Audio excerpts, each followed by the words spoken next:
What's up, YouTube? Just making a quick little video about my Infiniti. Been having some electrical issues with it. I believe it's the alternator. We tested everything and it showed signs that it wasn't charging, so I'm gonna try and figure that out. I apologize for the background noise in advance. I got some construction going on. Pretty wild, actually. I don't know what the hell they're doing over there, but they got a big ass crane, so. But yeah, this is the whip. Got the battery unplugged. Everything looks good up there. I didn't see anything out of place. You guys will see this journey and watch me cuss and break shit, because that's what building cars is all about. Gotta run down to the auto store to get a 3/8 drive ratchet because I don't know what happened to mine. You leave your toolbox out at your house and things go missing. So it could have been me. I don't know. It could have been me, but I'm usually pretty good about keeping my stuff in place. I'm gonna have to go grab one. I'll see you guys when I get there. Also, if you guys have worked on Infinitis before and you have any advice for me, feel free to leave it in the comments below. Really, anything at all. This is like the first car that I've worked on, so any advice would be greatly appreciated. Anyways, I'm gonna go grab the 3/8 right now, but I'll see you guys when I get out. Alright guys, change of plans. I just decided to get a breaker bar instead. I will see you guys when I get home. If you're working with just a ratchet, you're not gonna be able to put enough torque on it unless you have some type of extension, obviously. But getting the tensioner to break loose is very difficult with just a ratchet. Not to mention you're probably gonna break your ratchet. So I would recommend getting a 3/8 drive breaker bar. I have an 18-inch one, and personally I think that's enough. It gives me enough leverage. I'm gonna get up in here and show you guys what I'm looking at. Apologize for the hair. This is the tensioner. Here's the alternator, and here's my breaker. Also, I am a little under the weather, so if you hear Huck tooing, I apologize. Looks like I got some type of oil leak as well, which will probably be another video. Yeah, it's actually pretty bad.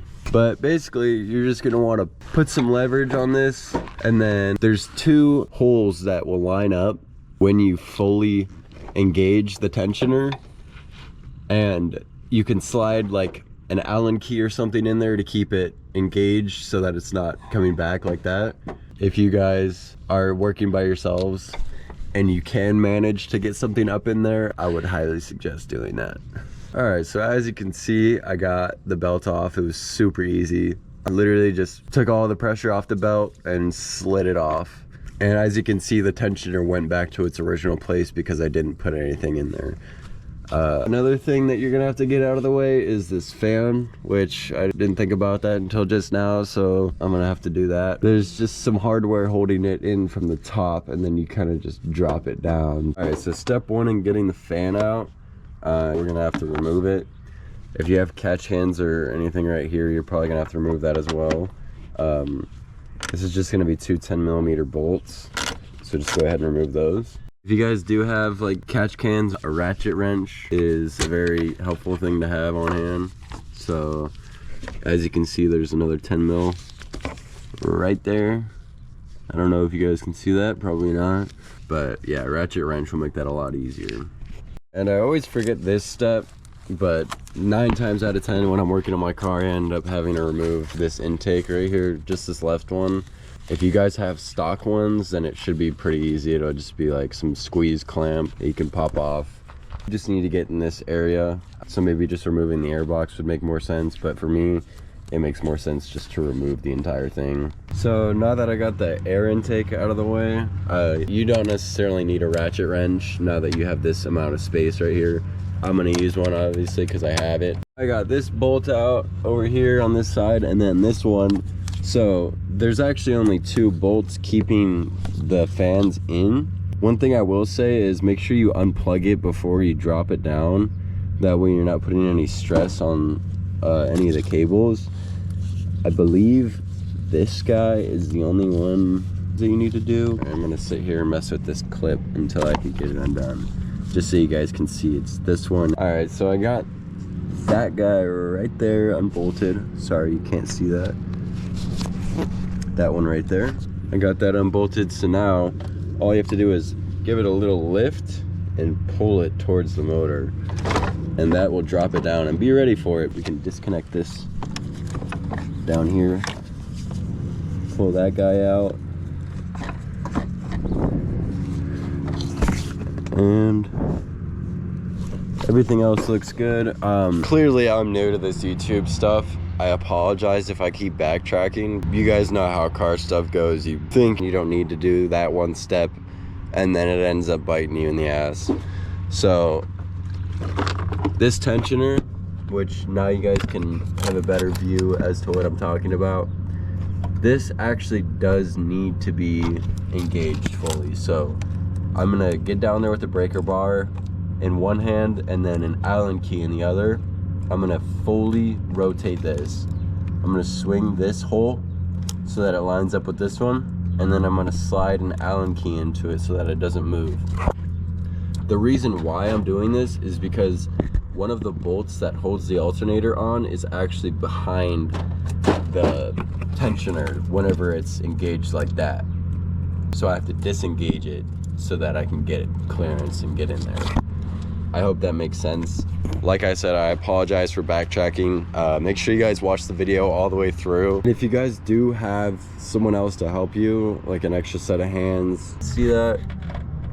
In my situation, I was able to disengage the pulley and then lock the breaker bar onto my jack, which is probably the sketchiest thing I've ever done in my entire life. I would not suggest doing that, and I would just recommend going and getting a family member. Just stand here with an Allen key and put it in whenever it lines up. That'll make your life a lot easier. The first bolt is located right here, and you can see it's connected to this little linkage. These are both 12 mil. There's one right there, and that's the one you can kind of see. Let me try and point at it right here. This one is going to be a 14 mil, and this is the one that's hiding behind the tensioner. That's why we had to move it. Alright, I just got to the auto store. This is the second time I've been here today. Probably not the last time I'll be here. You guys know how it goes. You show up without a list, because who goes shopping with lists? And then you end up going 3 more times because you forget every single time you go. Alright guys, I just got this bolt out, and I'm just gonna take this time, keep you from breaking stuff. If this bolt is not coming out, and if it's giving you as much issues as it just gave me, just take a step back. Because trust me, if you guys are new to working on cars, you're just gonna dig yourself into a hole that you're gonna have to find a way out of eventually. So if that bolt gives you guys issues, you're not alone. It just gave me a lot of issues. If you guys want to see the tools I used a very simple 14 millimeter wrench. This is the only thing that I had that had enough clearance to break it loose. Be very careful not to strip the bolt. This is a 14 millimeter, somewhat deep socket and ratchet. Once you get that out though, I'm gonna go ahead and unplug all these connections. That's gonna be like the main lead. And then right here, this one just clips in there. And then right here, I think it's a 12 mil. Let me check. All right guys, I just left the auto store. I got the new alternator right here. Hopefully, this one doesn't have the same issue. When I connect this terminal, I'm gonna be very, very careful how I go about that to make sure that it doesn't break. I will see you guys when I get home. Yeah. Alright guys, I just finished up here. It's been a long day, so I'm gonna go ahead and wrap the video up. Before I do, I'm just gonna prove to you guys that I did in fact fix it. As you can see, it's reading 12 volts. The car's off. Go turn this on.